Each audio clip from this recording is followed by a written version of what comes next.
Vincent sat attentively watching as his young son energetically raced around their new apartment. The living room had been transformed into an imaginary metropolis, a sea of cardboard box buildings created by his son's vivid imagination. "Dad, there is so much room to play here!" Ryan exclaimed. "You like our new home?" Vincent asked, eyes twinkling. "I love it! Mom would like it too, right? She can see our new apartment, can't she?" Ryan asked, his innocent eyes glistening with curiosity.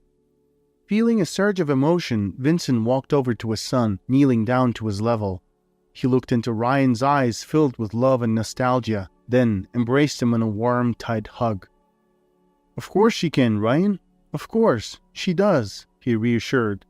2 years had passed since Vincent's wife and Ryan's mother had tragically passed away. Ryan was just 3 years old at that time, yet he had held on to memories of his mother despite his tender age. This was in no small part due to Vincent's diligent efforts to keep his wife's memory alive by placing their family photo in every room of the house. Ryan, often curious about his mother, would frequently ask Vincent to share stories about her. "Dad, did Mom love to read?" Ryan asked Vincent one day as they were reading a bedtime story.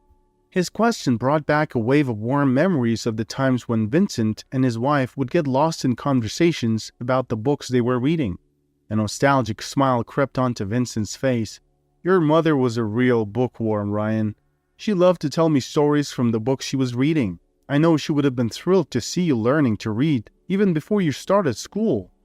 Inspired by this, Ryan would pick up a book and tentatively touch the letters with his tiny fingers.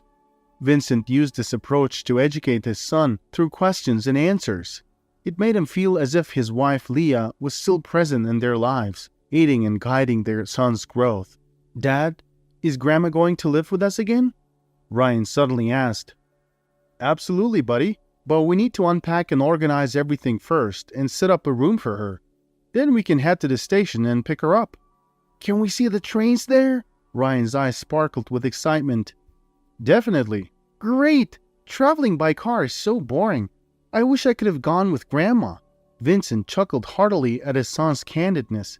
"I needed you here, buddy. Who else was going to help me move all these heavy boxes?" Ryan pondered for a moment before responding. "All right, Dad, I'll take the train next time." Vincent agreed, promising Ryan plenty of train rides in the future. "Ready to start unpacking?" Ryan nodded eagerly and immediately got to work. He lunged at the largest box, trying to pry it open. Despite his best efforts, the stubborn box refused to open, and he stumbled backward, landing on his backside. Vincent held his breath, anticipating a cascade of tears, but was relieved when Ryan simply giggled instead. Over the next 2 hours, the father-son duo worked diligently, emptying boxes and organizing their new home. Finally, a worn-out Ryan requested a small snack before promptly falling asleep, one leg hanging off the edge of the sofa. Vincent gently draped a blanket over his son and continued with the task at hand, careful not to make too much noise that might disturb Ryan's peaceful slumber.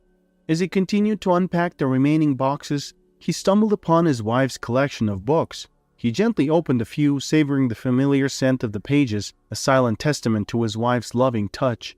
As he neatly arranged the books on the shelf, a photograph slipped from the pages of one.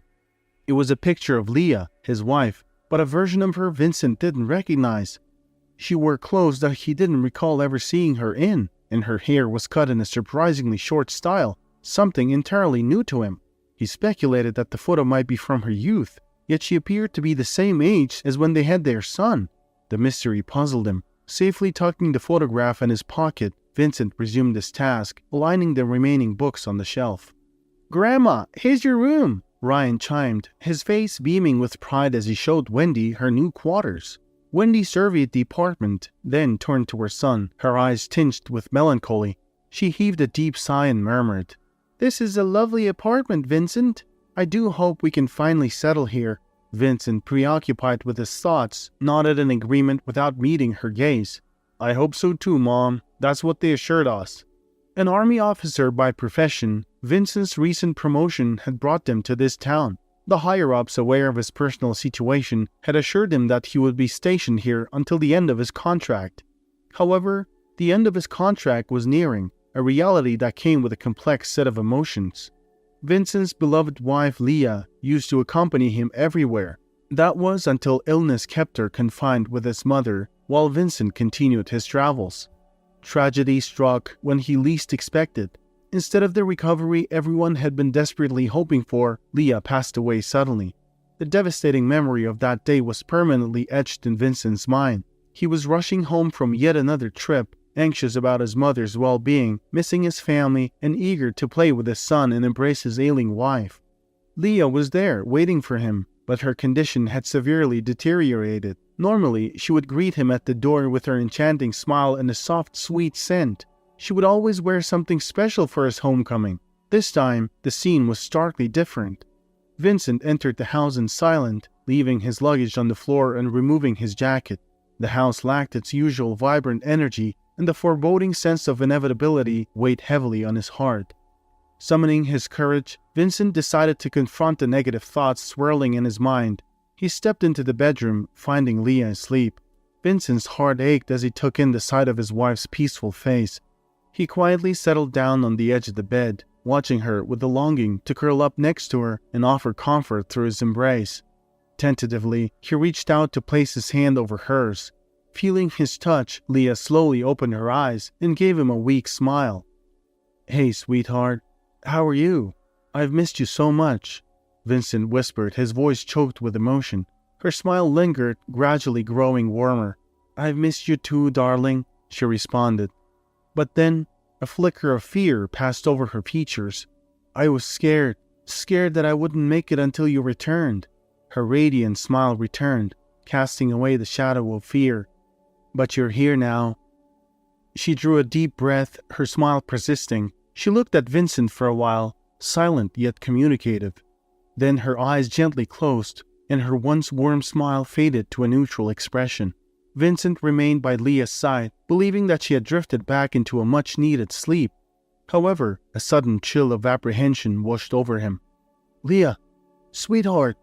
He gently shook her head, only to have it fall lifelessly onto the bed. A cry of horror escaped him. "Leah!" Panic surged through him. He frantically checked for a pulse, started CPR, and yelled his mother to call 911. In between desperate attempts to resuscitate her, he caressed Leah's cheek, pleading with her to wake up. The paramedics arrived, but their arrival only confirmed his worst fear. As they covered Leah's body and transferred her onto a gurney, Vincent felt a fog descend on his mind. His screams echoed in the background, unheard by his own ears. His mother held him back, preventing him from chasing after the gurney. "Vincent, please, it's over. She's gone. I'm sorry. You have to stay strong for Ryan," she implored. Ryan, blissfully unaware of the tragedy unfolding, was in another room, engrossed in his cartoons. His laughter, sparked by the cartoons, was the only positive aspect of the moment. Meanwhile, one of the most cherished people in his life had just slipped away from his world. Ryan, being just a little kid, remained oblivious to the event unfolding a few feet away from him.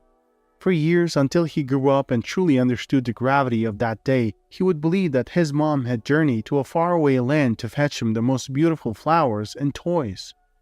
And so, they found themselves alone. A week after the funeral, Wendy broached the difficult subject with Vincent. "You need a change of scenery, son. This house carries too much weight for you right now. Don't worry about Ryan and me. We'll manage. He's a strong little man, helping out a lot. He'll start attending kindergarten, so I'll have plenty of time to cook and clean," she assured.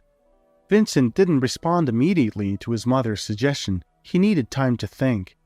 In the following days, he took Ryan out fishing.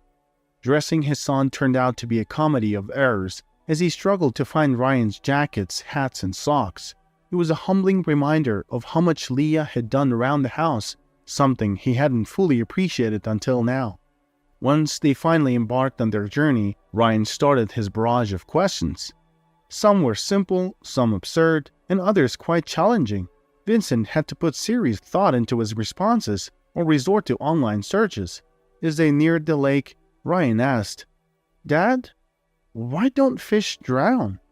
Vincent chuckled at his son's inquiry. It was a question he had never pondered himself. He managed to craft a satisfactory response for Ryan, hoping it would put a pause to the questioning, but Ryan's curiosity remained unquenched.